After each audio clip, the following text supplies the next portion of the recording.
At the core, organisations are just a giant network of relationships. So if you fail to build those relationships, your chances of succeeding are not very high. Do you agree or disagree? That's what we're going to talk about today. I'm speaking with David Turnbull, who is an employment facilitator connecting local people to local jobs through the federal government's Department of Employment and Workplace Relations Local Jobs Plan. David's role is to build capability and skill sets to build future careers and set businesses up for long-term success. Hello, David. Morning. Thank you for having me, Kerryn. And it's nice to see you again after one of our networking events that we caught up a few weeks ago. Absolutely. And that's the power of going out networking, and you never know who you're going to bump into. And I was reading up on your LinkedIn profile and saw that you take a customer first approach. And I was once told by a connection that every single one of us is actually in customer service, no matter what our business is, and that it should be our intent to share value and propositions and solutions to retain and strengthen relationships with our customers. So do you agree? Yeah, absolutely. You're not just as an individual, as a brand position, but every time you're out there speaking about what you do, whether you're in sales, marketing, or, as you mentioned, it's all about customer service. Someone asks you when you're at, I'll call the old school way of a barbecue conversation. They say, what do you do for work? Well, that's you, customer service, one way of promoting yourself, but also who you work for. So people understand what you do and what impact you have in society, which, I love the job I do. And impact is certainly a key word that I would certainly drive from my deliverables of what I can do and the broad, expansive reach I can, give to people and participants throughout Western Melbourne.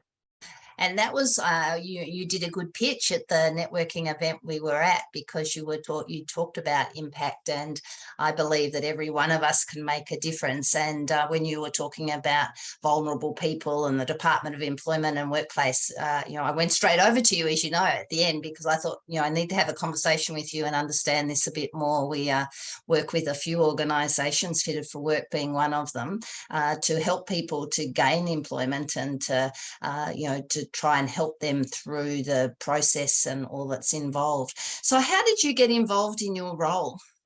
Yeah, it's quite a unique story, but also I've came from the employment service provider industry. So I was, before starting this role, I was working for an organisation called Interwork, so Inner Northern Community Foundation.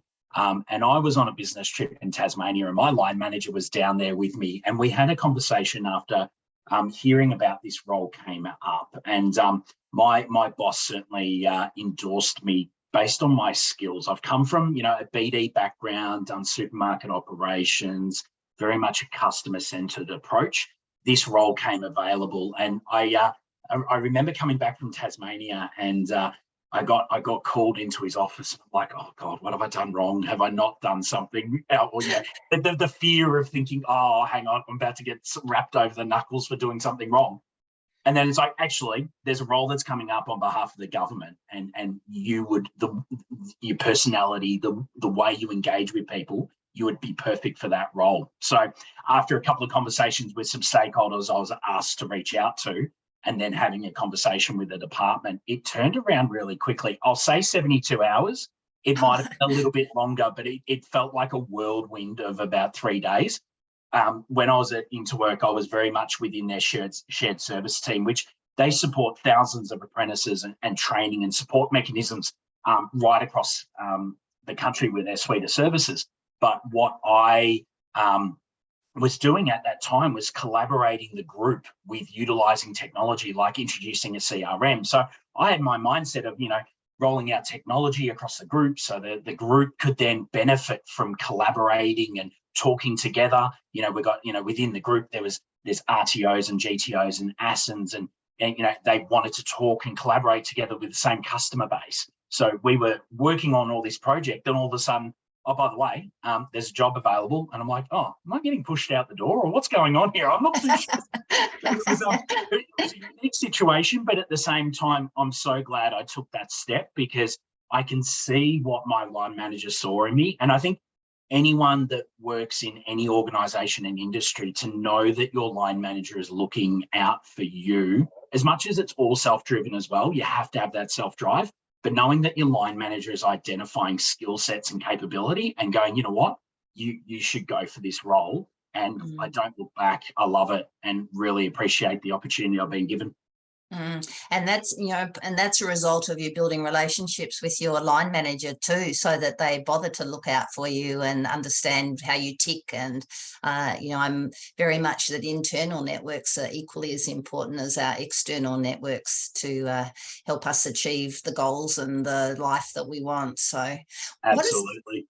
What does a typical day look like for you in your workspace? I'm sure every industry would say day in their life, or every day is different. I think most people say, but it truly is. Like, if I could talk about a typical day, I engage with employers, I engage with industry, I engage with employment service providers from a federal and a state level as well. So as much as there's the federal government's contracts of Workforce Australia, TTW, CTA, all these acronyms, and I'd love to share a library of acronyms. Like every industry, you've got acronyms and you go, what? Like, you spend 6 months trying to figure out acronyms, but so many different federal contracts. But then there's also the JVES, or Jobs Victoria employment service providers as well.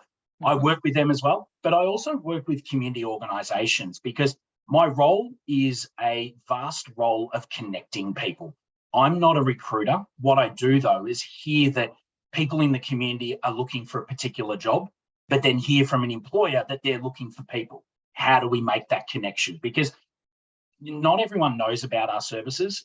Recent studies, I think employers nationally, about 3 or 4% of employers actually utilise the Workforce Australia contract and the employment service providers, which are the long-term unemployed across Australia. So it's a very small market that actually utilise the services, but it's an opportunity for businesses to utilise participants that are eager to look for work. And we've seen over our lives, we all have different images of what long-term unemployed looks like. People have challenges, and that is certainly where it's not just about finding someone a job. It's about connecting people the right way. There's people within that caseload. So Western Melbourne, we've got 30,000 people long-term unemployed in Western Melbourne. Of that 30,000, there'll be a portion of people that are job ready. They could start a job tomorrow. But it's not about just putting someone into a job. It's also setting them up for success. It's not even about just putting them through a quick, short course. Do they even have stable housing? Now, my local jobs plan, I'm not an expert in social housing, but allowing people to have a stable house is going to help them have stable employment.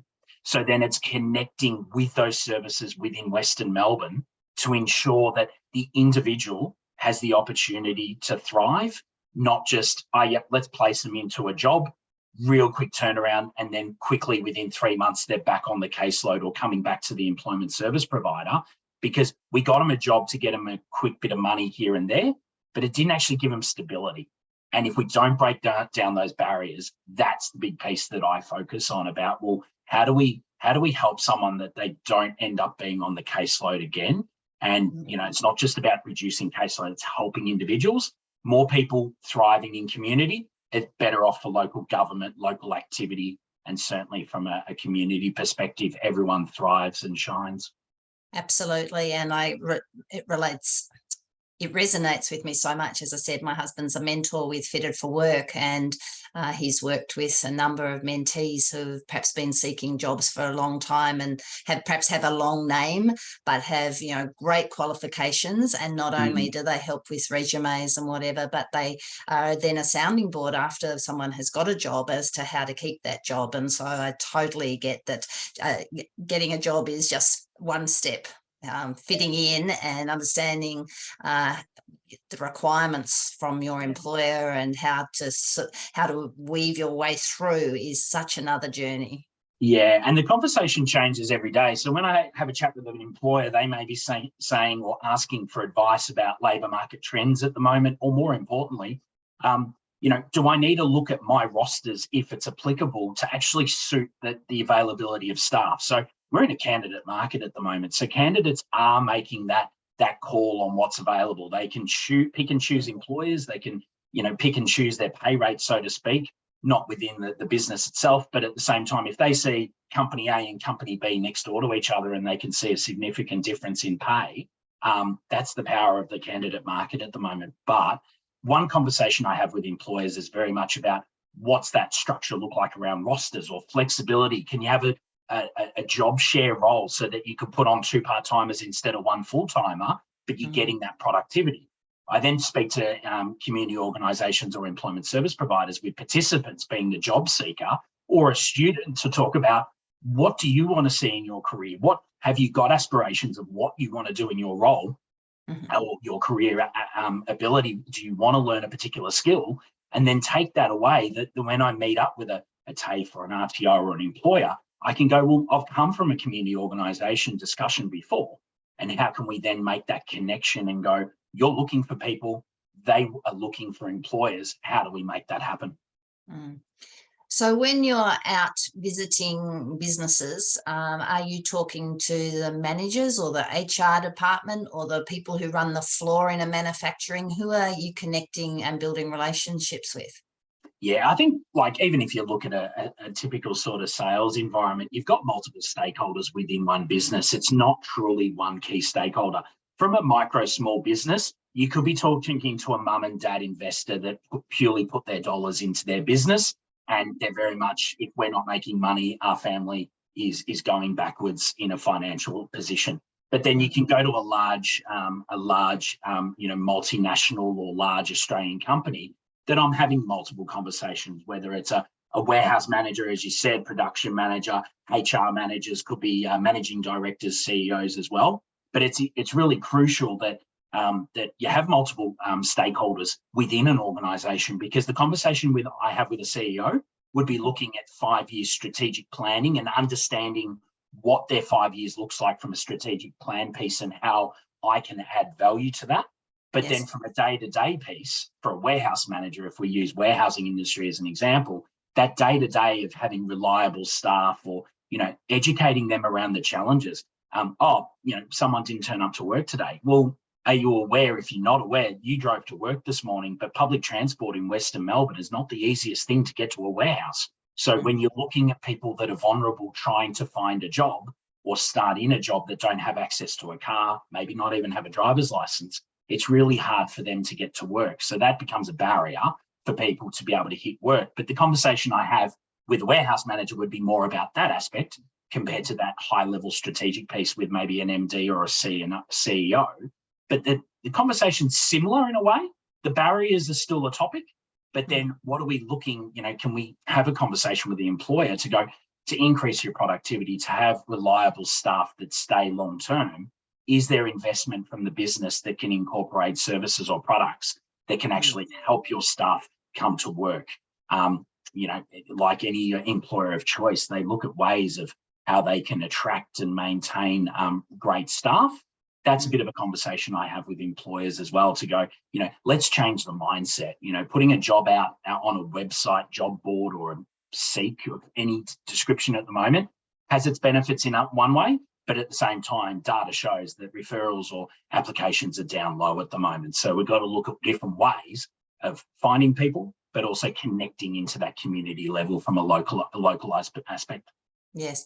Do you think the last couple of years has driven some of this opportunity for people to be more choosy about the jobs or the roles that they might even want to go for, because they've recognised that perhaps their priorities have changed a bit, or is it a skills thing that perhaps people are missing the skills now, or is there a common thread, or is it numerous things across the board?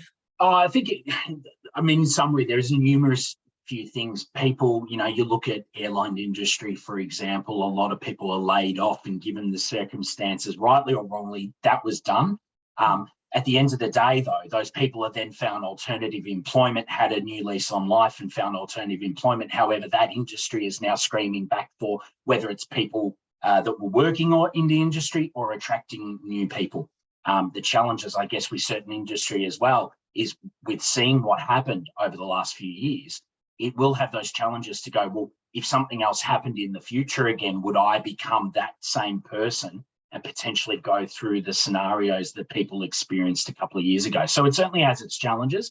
I think people are more choosy with work opportunities, but also we're changing every year. Technology is changing so much. So every time technology changes, there's skills and training that's required to meet up with that technology. One of the sort of webinars that I was on yesterday was very much about that, technology in, just robotics, for example, is changing so rapidly that, double the amount of jobs just within Victoria alone will occur because of the industries like that than the traditional industries that we think of at the moment. But yet again, working with like the Department of Education to support that sort of training and skills requirement, as well as great universities, RTOs and TAFEs, we've got to look at going, well, where are we going to be able to train the people to then be able to support that industry? Because it's not something that, you can do a short course overnight. There's got to be that long-term plan around what qualifications are needed, but also even if it's soft skills that are required for that industry, how can we utilize those soft skills to be able to help people, but on the job training as well as technology evolves. Every time we buy a new TV or a laptop at the moment, it feels like 6 months later, there's something even more greater. And then growing up as a kid, I felt like laptops probably got changed every 2 years. It's almost like, like anything, you buy it now, it's obsolete the day later. But, at the same mindset with jobs, we've got to keep up with that need in training. Yes, one of my LinkedIn connections is very much about design thinking and how to bring design thinking into education. And we've had numerous conversations about, and I used to be a teacher as well, and how, I've always believed that it's teaching people how to think, not actually filling them with facts, because the facts are going to run out because something new is going to happen tomorrow. So we really need to be encouraging curiosity and a desire to think about problems from all different angles and what if. And I often think now, my grandson's probably never going to drive a car because he'll just, call up an electric car or an electric Uber, and he'll just drive past and pick him up and take him wherever it wants to go. And there won't be car parks anymore because people won't need to park. The cars will just drive around. So who knows? The George Jetson used to seem like a fallacy, and now we have vacuum cleaners that can do the house by themselves. So you can never say never. You can never stop thinking and growing. So. Yeah, absolutely. But at the same time, vacuums and lawnmowers that automated then reduce my ability to keep up with my exercise and house chores. So there is the negative connotation to that. However, if someone who owns a gym created the robotic vacuum, then they've certainly been on the smart pathway at the moment, because then they're driving people to then go to the gym instead of doing their housework and getting the exercise that way. Yeah, for sure. So can you share a couple of stories about wins that you've had in the last 6 months? Yeah, I think, given a win in our space is someone obtaining a skill or our meaningful employment, or whether it's support mechanisms to put them in a better space. So wins are determined differently in every industry, but a win from our perspective would be giving someone the ability to learn that new skill or find meaningful employment that actually sticks, and it actually has the opportunity to, whether it's a family environment, to put food on the table, but, given the challenging environment at the moment with inflation, it's just keeping up with the basic costs, which are the couple of things.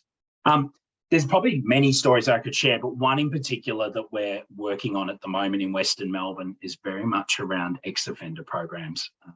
We have returning citizens that return. They've been incarcerated. They've, if a better word, they've done their time, but at the same time, they are human. People make mistakes, and they have the opportunity to, come back into society. And what I've been working with multiple stakeholders, so employers as well. So there's employers out there at the moment that are very much about, what they've had lived experience, including being incarcerated themselves, and going, well, how can I give back to society and support people that are coming out of the system? So through multiple stakeholders, we've been delivering some ex-offender programs where it's not just about putting them straight into a job. It's also going with the connections to go, have they got stable housing? Have they got those connections and support services, whether it's mental health support, whether it's any sort of standard GP support or any mentoring PPS, positions, or just that ability, just to go, you know what, it's not just, hey, welcome back to society, here's a brand new job, and off on your own. It's really that what we call wraparound support, because we also know, and I've recently had a conversation with someone within the Department of Justice, that if we're not engaging with ex-offenders within a certain time frame, you will see a higher percentage of them fall back into the system, being incarcerated. And it was just quite an interesting story that at the end of the day, if we don't get that engagement early, they almost fall off the radar. And at the same time, we want to be able to support them. So working with some local businesses in Western Melbourne, we were able to support some ex-offenders. We've been able to, and I recently heard that 3 of them have become drivers within the logistics space, which is fantastic. But we continue working with them and multiple stakeholders to go, how do we continue supporting individuals and ex-offenders as one. We've got another program where we're working with cold cohorts as well within Western Melbourne. So as I mentioned earlier, about that 30,000 as long-term unemployed, which is about 5.2%. So 5.2% bucks the trend of the national numbers you hear of 3.5%. So we are on an upward trend with long-term unemployed. But then you break down that sector, 57% of that is female of the 30,000. And we've seen the barriers of whether it's returning parents and women, trying to engage into the labour market, especially in Western Melbourne. And then 12% of that number is refugee as well. So, we've got that data to understand that. Then we have to go out there and be able to create it. So the programs like we are with the cold cohorts, as well as ex-offender, as well as refugee, we've been working on similar programs like that to be able to go, hey, we identify the numbers, but numbers are just numbers. How do we then deliver an outcome? And I just love getting action. And one thing, a great quote from one of the employers that I spoke with was, it was a really nice comment, but it was more about man of integrity and my word. He didn't think I would probably get back to him after having probably a tough conversation, but an honest conversation. But the most important thing is I'm a man of action that go, you know what, local jobs, local people. How do we just make things happen? Yeah, we're going to come across barriers. There's going to be objectives. There's going to be people go, nah, it's not going to happen. Well, you know what? There's a way of making it happen. It's finding the right people, the right employer, and everything else in between to make it happen. And it's good old GSD, but I won't say the middle, but it's get done. But it's really simple, but at the same time, it's very effective. Yeah, you're a man after my own heart, because I believe there is always a way. You just have to find the pathway through and make the right connections. And that's part of the reason for this podcast, because you never know who's listening and who's connected to someone and what opportunity can raise its head out of a conversation. And so that's why it's very important to me. So how do people connect with you and utilize your services? Is that how it works, or do you approach people? What is the process? It's a two-way approach. I mean, to share a really quick story, I met up with a stakeholder in Western Melbourne from Victoria University, so Michael Lim, who has a great connection and does a lot of social media posting on LinkedIn. I've already had, just from a post that he did this morning, I've already got my network there showing 12 people want to connect with me, just because I met with him to talk about barriers in Western Melbourne and what he's doing and how we can add value to each other and collaborate.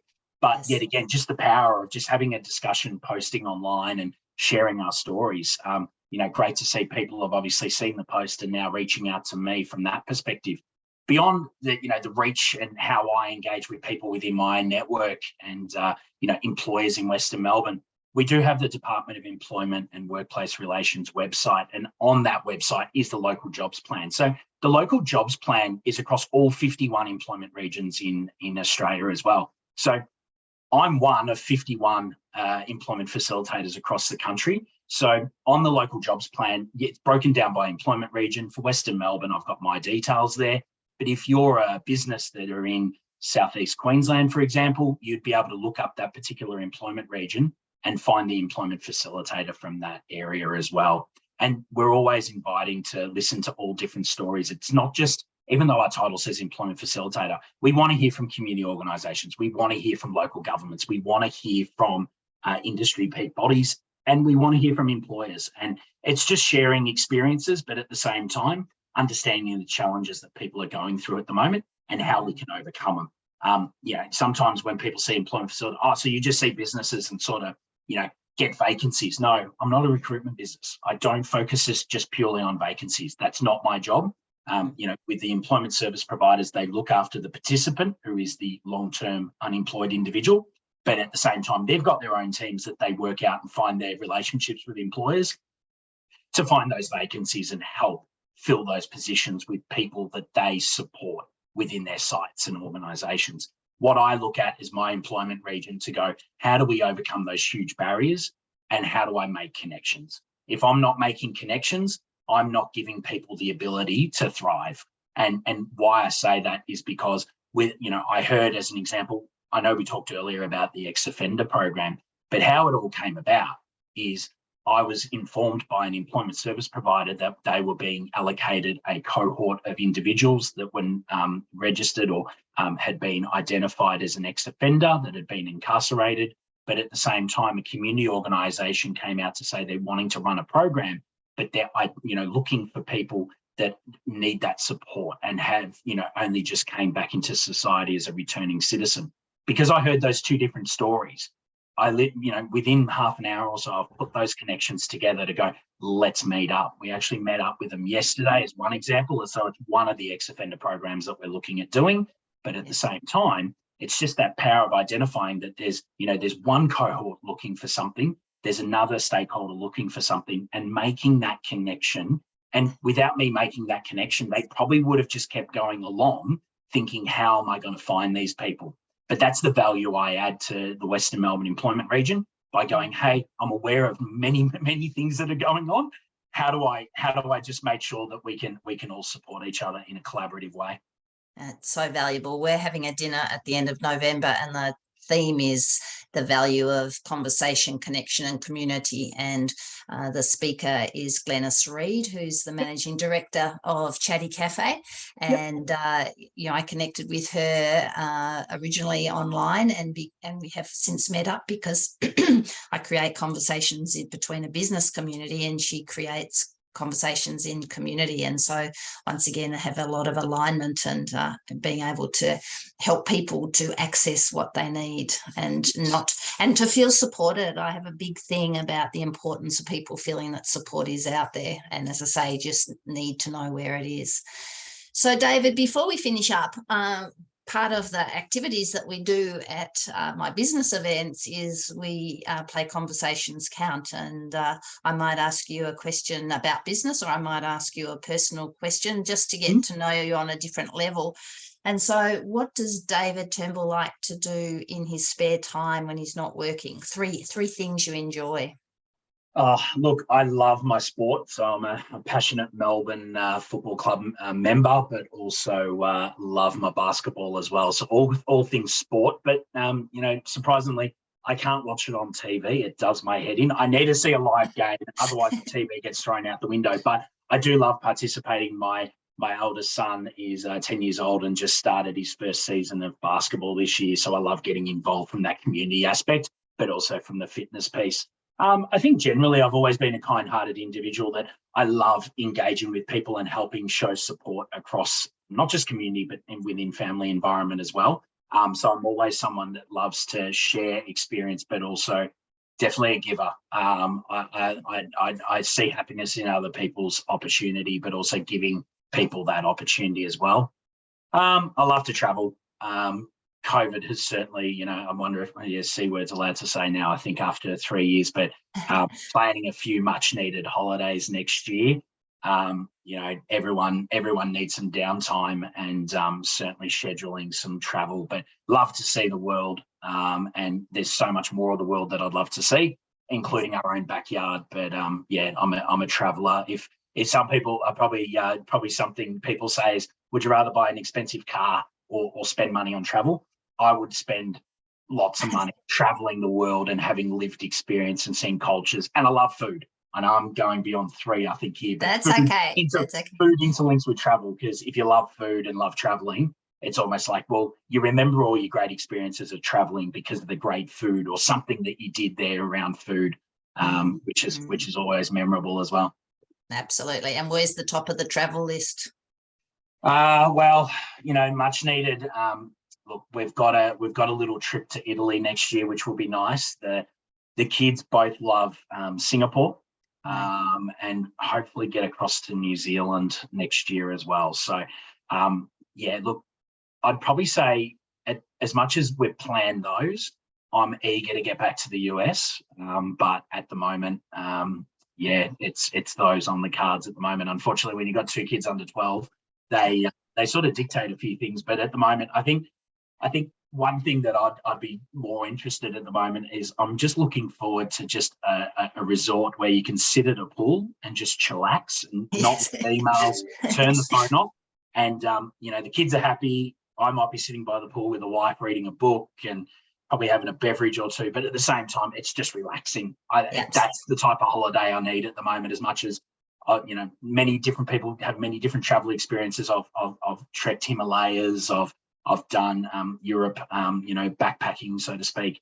From all that, right now, I just need a pool and some downtime. That's the priority in life at the moment.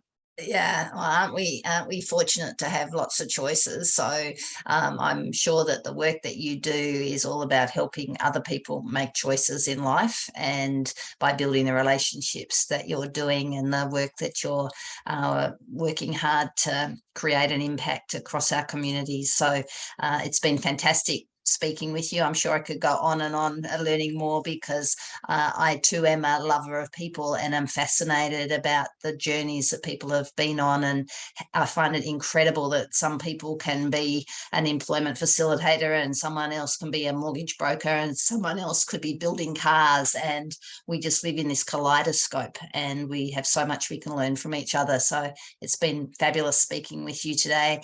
Have you got a quote for me to finish off? Look, I think one thing that I always say to people is have an open mind and ensure that you're looking after your best interests.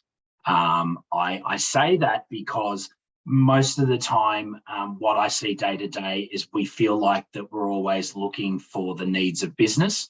And when speaking with cohorts across the most vulnerable in society, it's also giving them a stepping stone and that support mechanism so that they can look after themselves and always put themselves forward first, which is if people don't look after themselves, as much as you want other people, we talked earlier about how my line manager was looking out for me or seeing capability in me, that self-drive and also the ability to make best interest for myself, or any individual needs to have that individualized look on life. Yeah, that's so true. So thank you very much, David, and I'll put your contact details in the show notes, and I hope that by amplifying the work that you do can make a difference. So thank you very much. Beautiful. Thank you.